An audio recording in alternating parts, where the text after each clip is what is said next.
माथेरानच्या पायथ्याशी वसलेल्या उंबरणेवाडी, पिरकडवाडी, आर्कसवाडी या 3 वाड्यांमधील लोक कामधंदा करण्यासाठी 2 ते 3 तासाचा पायपीट करून डोंगरातून प्रवास करतात आणि उंच डोंगरावर असलेल्या शिडीवरून चढउतार करताना जीव मुठीत घेऊन उतरावं लागत आहे.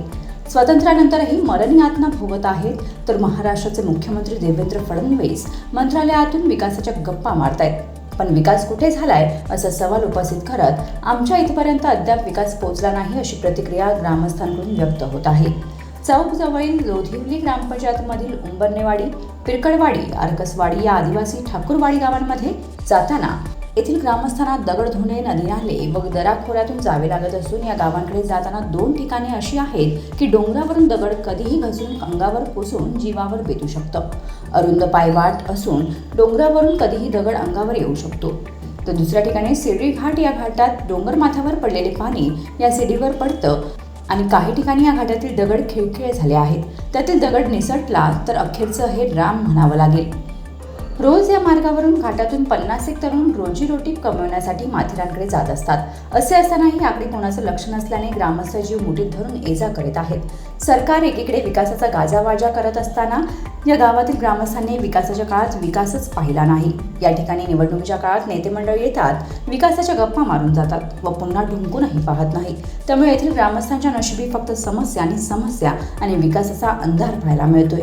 सकाळी 6 वाजता घरातून निघतो तेव्हा माथेरानला 2 ते 2.5 तासांनी पोहोचतो. त्यानंतर मजुरी करतो. पण स्थानिक आमदार ग्रामपंचायत लक्ष देत नाही.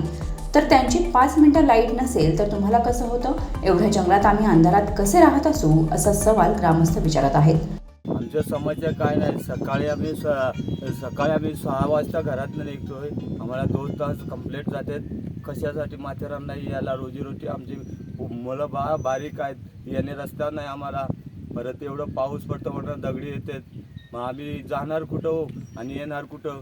मग एवढा डोंगर चढून आम्ही 2 वाजता इथे हजर होतो माथेरानला. स्थानिक आमदार कोण आहेत आणि त्याने आजपर्यंत काय तुमची सुविधा का नाही केली? आमदार आहेत, महेश बालदी आहे, उद्धव ठाकरे आहे, सगळे आमदार येऊन आमच्याकडे सर्व बघून गेले. पण त्याच्यावर आमचा कोण दाद घेत नाही. ना आमची इथं पंचायत नाही, काही नाही, गावात लाईट नाही, रस्ता. तर आम्ही राहणार कसे हो लोक? तुम्हाला 5-10 मिनिटं जर लाईट नसली तर तुम्हाला विशी जर नसली तर तुम्ही विशीतनं बाहेर निघाले तर बाहेर तुम्हाला हार्ट अटॅक येतात. मग आम्ही एवढ्या जंगलात राहून आम्ही राहणार कसे हो? रोजगारासाठी माथेरानला 2 ते 3 तास पायी प्रवास करत रोजीरोटीसाठी कामाला जातो. शासनाने आमच्याकडे दुर्लक्ष केलंय. लाईट नाही, पाणी नाही, तर महिलांसाठी शौचालय नाही अशी भीषण समस्या ग्रामस्थ योगेश पारधी यांनी व्यक्त केली. माझं नाव योगेश पारधी, राहतो उंबरणेवाडी.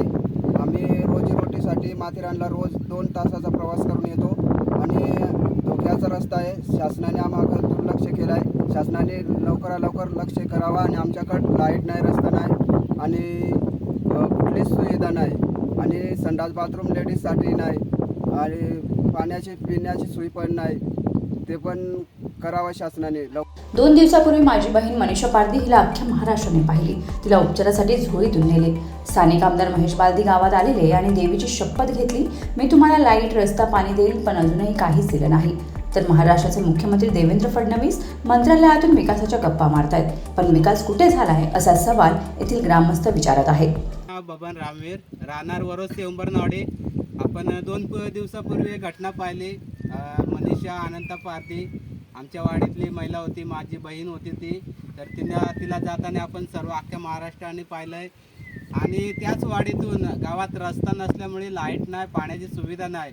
गावात रस्ता नसल्यामुळे उपजीविकेसाठी आमचं एकमेव ठिकाण म्हणजे माथेरान. तर माथेरान जाण्यासाठी रस्ता एवढा खडतर आहे तर सांगू शकत नाही तुम्हाला. आम्ही 2.5 तास पायवाट करून आता वरती आलो आहे. सकाळी 6ला निघलो आहे, आता वाजले तर 7:30, म्हणजे 2 तास झाले आम्हाला वरती यायला. तर रस्ता नसल्यामुळे आणि वाट एवढी खडतर आहे की थोडासा दगड कुठून आला तर जीवावर बेतू शकतो. परंतु दुसरा पर्यायच नाही आम्हाला, कारण गावात रस्ता नाही. स्थानिक आमदार महेश बालदी गावात येऊन गेले, देवीची शपथ घेतली की येत्या पडत्या पावसाच्या तुम्हाला मी रस्ता लाईट करून देईन. परंतु आता पावसाळा सुरू झाला, त्यांनी पण दुर्लक्ष केले. अनेक एवढी लोकसंख्या आहे परंतु शाळेत जाण्याचा मुलांना त्रास होतोय. भरपूर समस्या या वाडीमध्ये. देवेंद्र फडणवीस आपले मुख्यमंत्री गप्पा तुम्ही विकासाच्या गप्पा मारतात मंत्रालयात, परंतु विकास कुठं झालाय महाराष्ट्राचा? एका बाजूला तुम्ही मिसिंग लिंक काढला, आपल्या एवढ्या उंच आपल्या भारतामध्ये सर्वात चांगला आणि सर्वात उंच असा रस्ता पाण्याच्या मधून तुम्ही नेला, उंच कड्यावरून बोगदे काढले, परंतु ते कशाला? तुम्ही एवढा खर्च तिकडे करतात, पण आपला आदिवासी समाज आहे या देशामध्ये, आदिवासी समाज का दऱ्याखोऱ्यातच राहावा, त्यांनी दऱ्याखोऱ्यातून वरती यावा का? असं आहे का? तर देवेंद्र फडणवीस आणि माननीय श्री एकनाथ साहेब, तुम्हाला हीच विनंती आहे की वरोसा, आरकसवाडी, पिरकडवाडी आणि उंबरनावाडी या चारही वाड्या पूर्ण मूलभूत सुविधापासून वंचित आहेत. तर तुम्ही या वाड्याकडे लक्ष द्यावा आणि आम्हाला रस्ता लाईट जितक्या तातडीने तुम्हाला करता येईल करावा, ही 7 वेळा नम्र विनंती आहे. Bureau report, news 46, Raigad Khopoli.